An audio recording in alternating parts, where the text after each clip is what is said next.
From Teach for America, definitely not. Simply because special education, the nature of special education is individual. And, you know, the tools that are given in a course that's meant for lots of teachers and kind of, you know, it's not individual, it's kind of putting everybody back into a box, which is very contradictory just of the nature of special education. So the preparation that I've gotten through my master's course and through my alternative licensure coursework, I've been very well trained with Western New Mexico University. It's a graduate school, so there's tons of, you know, the professors are they know what they're talking about, and I've gotten specific things that I could use the next day with my students. So in terms of that, yes. If I were to do it on my own, definitely not. There are very few schools in my area, graduate schools, that I can get. I could take classes for special education, so that was another issue. But other than that, what I'm learning on my own, I mean, I do a lot of professional development. I do a lot of, I'm involved in other professional organizations, because special education also, it's all law. You need to know the laws, you need to know what's changing, and every year it changes, and every year the interpretation of the laws from my district changes. So in that sense, I do need to make sure that I'm on top of things, because something that was told that I needed to do last year is not what I need to do this year, and it's different. And if I don't do that, then I'm breaking the law. So I work with fluid legal documents with those IEPs, the individual education programs, and I write them. So if I don't know what is happening in the field of education, as far as the laws go, then I'm not doing my job to the best of my ability. So a lot of it is through the master's. I definitely I'm well prepared, I think, and on my own. I just want to add up. Since I graduated a few years ago, I learned that there are so many programs in between Teach for America and master's programs. I learned about the Woodrow Wilson programs, which are kind of like a combination of both. You do start right away in teaching, but you also get a lot of mentoring and support. And Rhode Island has the Rhode Island Teaching Fellows. I think every city has something like that, where people just stay there. And by staying there, you get more and more, I guess, feedback and mentoring and investment into.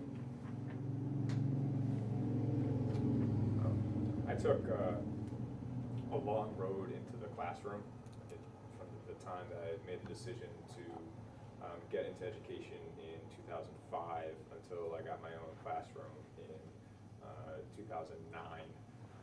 So I had basically 4 years of preparation before I got my own shot at having my name appear above the students' test scores by which we're judged. And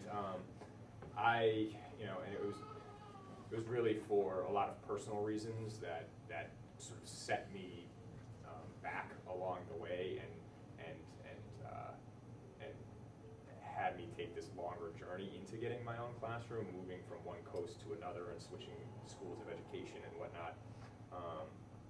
It took a longer time, but all within that period, I was just reading on my own about different topics of interest in education, visiting, working at different schools, because I had to sort of cobble together a living in San Francisco, so I had to work at 2 different schools and before school program, after school program, working at recess, bottom level stuff, but all the while saying, I wonder what's going on here, let me get a book on that and read it on my own. And so I had 4 years to study what I wanted to study about education on 2 different coasts, and was able to visit different charter schools to look at their particular models and decide what I liked and what I didn't like. So it gave me more time to develop my own philosophy about what I want to do in the classroom and what education should be. And so for me, it fits with my personality more to take that longer route. I did a master's degree program eventually, and that came with an internship, a full-time internship in Hartford Public Schools. And the Hartford Public School system in Connecticut is very, very troubled, or it was when I worked there. And so to work in a school every single day as basically a substitute teacher, but working within the same school was very, very helpful to me in terms of figuring out what worked and what didn't work with classroom management. It was very, very, very difficult to deal with, and then I would go to classes at night. But the exchange was my master's degree was paid for, but I worked the internship during the day, which made sense for me because I didn't have a high-paying job, so I could get my master's degree taken care of without going into a ton of debt. Certainly for me, the longer road was very, very helpful. I've also,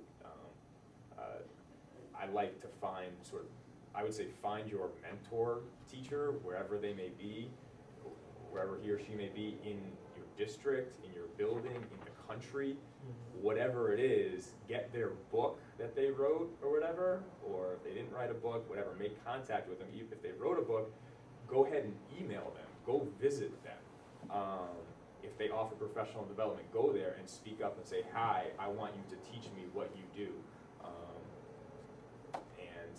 I'd say look at those different practical models that good teachers use in their classroom.